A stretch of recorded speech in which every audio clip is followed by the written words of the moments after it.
నమస్తే. నేను మీ అంజలి దాస్ కోటపాటి. పశ్చిమ గోదావరి. గోదావరి జిల్లాలో ఆ నీటి పరవళ్ళు తొక్కుతూ ఉంటే ఆ పల్లె పైరు ఒక్కసారి అలా గాలిని విసురుతూ ఉంటే ఆ చెట్ల మీద ఉన్నటువంటి కోయిలమ్మలు ఆ గింజలు తింటూ ఉంటే ఆ నీటిలో ఆడుకుంటూ ఉంటే ఆ పడవలు అటు ఇటు వెళ్తూ చేపల వాళ్ళని చూస్తూ అలా ఒక కవయిత్రియో కవినో ఆ గట్టు మీద కూర్చొని ఓ అందమైన కవితని రాస్తే ఇలా గోదావరి చుట్టూ పరివాహక ప్రాంతంలో పుట్టినటువంటి చాలామంది కవులు కవయిత్రులు అయ్యారు. అలాగే ప్రభా శాస్త్రి జోషుల గారు కూడా ఒక మంచి కవయిత్రి, రచయిత్రి, అలాగే అనువాదకురాలు, గాయని. ఆవిడ అసలు పేరు దేవరకొండ ప్రభావతి గారు. వారి నాన్నగారు దేవరకొండ వెంకయ్య గారు, అమ్మగారు భాస్కరమ్మ గారు. భర్త గారు డాక్టర్ జేసీవి శాస్త్రి గారు మైసూరు యూనివర్సిటీలో జువాలజీ ప్రొఫెసర్గా అలాగే మరియు డిఎన్గా పనిచేశారు.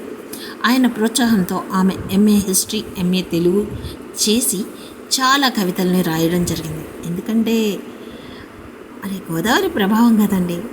ఆ చుట్టుపక్కల ఆ పచ్చని పొలాలు, ఆ కొబ్బరి చెట్లు చూస్తే ఆటోమేటిక్గా మనలో కవితలన్నీ పుట్టుకొస్తాయి అన్నమాట.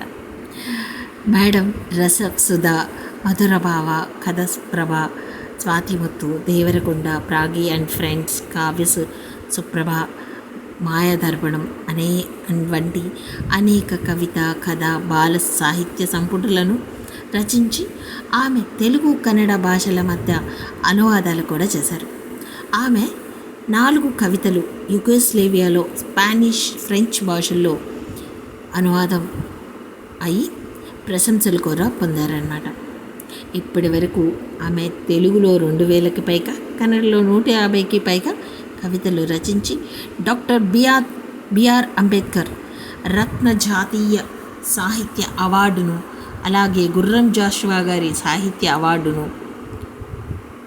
కవితాశ్రీ, సాహిత్య విక్రమార్క, గురురత్న వంటి అనేక గౌరవాలు అందుకొని తెలుగు సాహిత్య రంగంలో ఒక ప్రత్యేక గుర్తింపు పొందిన కవయిత్రి మన ప్రభా శాస్త్రి జోషుల గారు.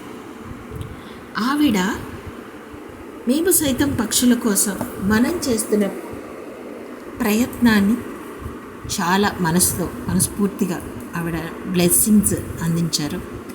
ఆ బ్లెస్సింగ్స్ నుంచి ఆవిడ ఒక అరగంటలో నాకు ఒక కవిత రాసి పంపించారు మన మేము సైతం పక్షుల కోసం ప్రోగ్రాం కోసం. సో ఆ కవిత నాకు చాలా బాగా నచ్చింది. ఎందుకంటే దీన్ని 45 డేస్ నుంచి నేను అలా తీసుకుంటూ వచ్చి పక్షుల కోసం వాటర్ ఫుడ్ పెట్టాలని మన అందరి ఆరాటం. సో దీని మీద ఒక కవిత వచ్చిందంటే మనకు హ్యాపీయే కదా.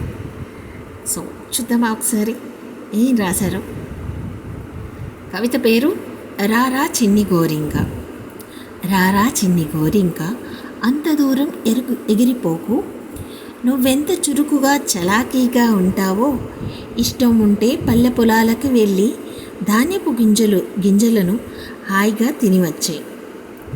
ఈ మండు ఎండలో తిరిగాక నీకు తప్పకుండా దాహం వేసి ఉంటుంది.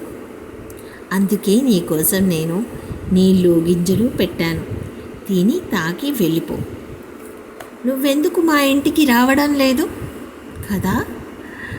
నీకోసం నేను కిటికీ దగ్గర ఓ చిన్ని సురక్షితమైన చోటుని సిద్ధం చేశాను. భయపడకు. గట్టి తునకలు, చిన్ని కొమ్మలు తీసుకువచ్చి అక్కడే నీ గూడు కట్టుకో.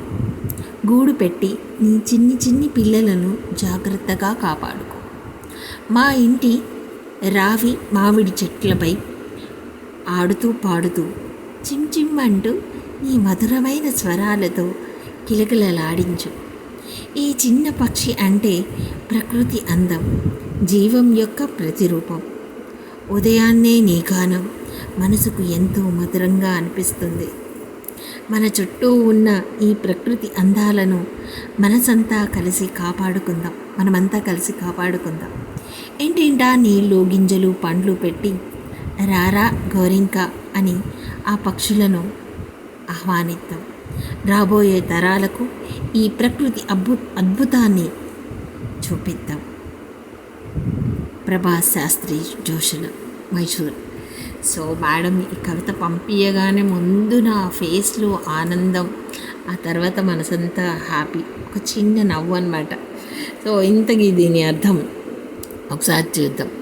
రారా పిచ్చుక అనే ఆమె కవిత ప్రకృతి పక్షులపై ఉన్న మమకారాన్ని ఎంతో ఆప్యాయంగా వ్యక్తపరుస్తూ, దూరం వెళ్ళవద్దని పిచ్చుకను పిలుస్తూ, దాహంతో అలసిపోయే చిన్ని పక్షుల కోసం నీళ్లు గింజలు పెట్టాలని, ఇంటి చుట్టూ గూళ్ళు కట్టుకునేలా ప్రేమతో ఆహ్వానించాలని ఈ కవిత చెబుతుంది. రావి మామిడి చెట్లపై పక్షులను చిలిపి కిలకిలా రావాలను ప్రకృతి అందాన్ని మరింత మధురంగా మార్చుతాయని గుర్తు చేస్తూ, పక్షులను కాపాడటం అంటే పరిసరాల సౌందర్యాన్ని కాపాడటమే అని సందేశాన్ని ఇస్తుంది. భవిష్యత్ తరాలకు ప్రకృతి ప్రేమను చూపించాలనే ఆలోచనతో రాసిన ఈ కవిత మనిషి ప్రకృతి మధ్య ఉన్నటువంటి అనుబంధాన్ని ఎంతో సున్నితంగా ప్రతిబింబిస్తుంది. చాలా చాలా బాగుంది. Thank you madam, thank you so much. Madam ఇంకా 2 రోజుల్లో మనకి వాటర్ ఫుడ్ పెట్టిన బాల్స్ మనకు పంపిస్తా అన్నారు. కానీ మేడం మాటల్లో ఆవిడ పక్షుల గురించి, ఆవిడ కూడా పక్షుల్ని పెంచారు కాబట్టి ఏమనుకుంటున్నారో నేను ఒక 2 డేస్లో ఆమెను రిక్వెస్ట్ చేసి ఆమె ఇంటర్వ్యూ తీసుకొని మీ అందరికీ ప్రజెంట్ చేస్తాను. ఇదండి ఈరోజు రివ్యూ.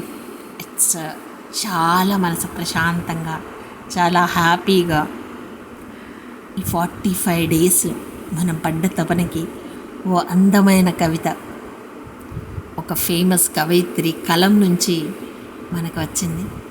సో భద్రంగా మనసులో దాచుకుంటాను నేను అని మీ అందరికి చెప్తాను. Thank you so much. This is Anjali Das Kotapati signing off.